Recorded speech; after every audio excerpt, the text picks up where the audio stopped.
mga katambay! Welcome to Tambay Journey. Ayan na nga, kung napapansin ninyo mga katambay, ay marami tayo mga pagkain sa lamesa.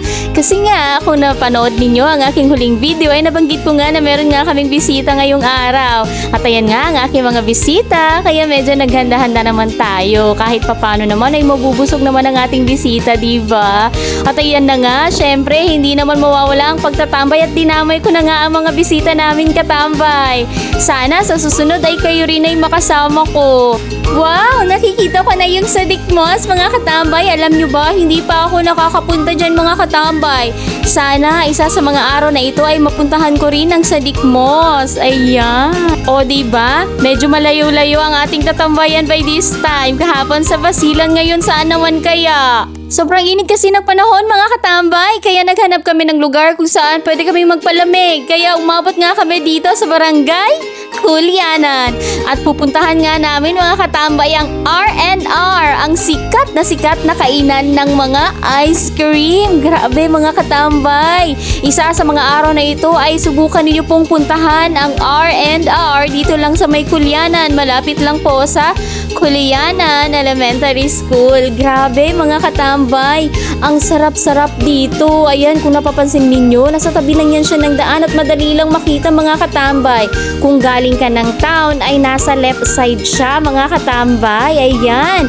Uy, may mga pa-snacks pa sila mga katambay. Maliban sa mga ice cream, ay meron din silang mga pa-finger foods na ang sarap-sarap ng sauce. Lahat po yan tinikman namin mga katambay. Sana kayo rin, puntahan nyo rin dito mga katambay ha. Actually, hindi ako nabayaran para mag-endorse, pero kasi sa sobrang sarap mga katambay, gusto ko rin matikman ninyo kung gaano nga kasarap ang kanilang ice cream dito. Ayan, tingnan nyo naman, pa-picture-picture na yan kami dyan. Kasi syempre, nag-aantay na kami ng ice cream namin at ayan na nga. Tignan nga natin, oh, diba? Simut, sarap ang ice cream. Unang naubos ang avocado flavor, mga katambay. Ang sarap talaga, promise. Lasang-lasa talaga siya ng avocado at ng mango, mga katambay. Kaya subukan nyo na talaga. Ayun na nga, mga katambay. Pagkatapos nga namin kumain ng ice cream sa R&R, ay nag-malling din kami. Sa sobrang init kasi ng panahon, kailangan nating humanap ng mga lugar kung saan pwede tayong magpalamig. Kaya ayan, nag-malling kami. Nagaliwaliw, nag-enjoy at nakipaglaro sa mga bata. Ayan, tingnan yung mga bata, oh, katambay. Ang cute nila, no? Ayan si Samsam, mga anak nila Potoy and Nads. So, di ba ang cute ng mga baby nila? Sana kami rin may baby. Okay lang kasi baby naman ako ni Baba. Chares! Joke lang mga katambay, pero sana nung magka-baby din ako.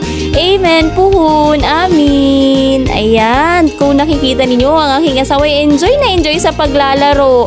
Sobrang init kasi sa labas mga katambay, kaya dito na lang tayo sa mall. Diba, nalalamigan pa tayo, nag-e-enjoy pa tayo, at mapakakabili rin tayo ng mga kailangan natin dito. O diba, all in one na, nandyan na lahat.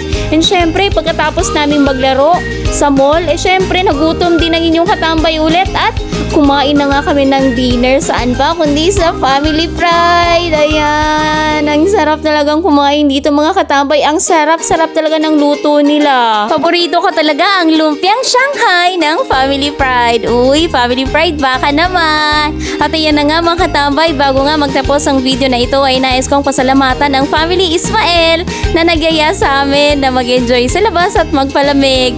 Maraming salamat po, lalong-lalo na sa mag-asawang Kuya Potoy and Sister Nads. And syempre, pati rin sa kanyang mga anak. Hanggang sa muli nating pagkikita. Bye!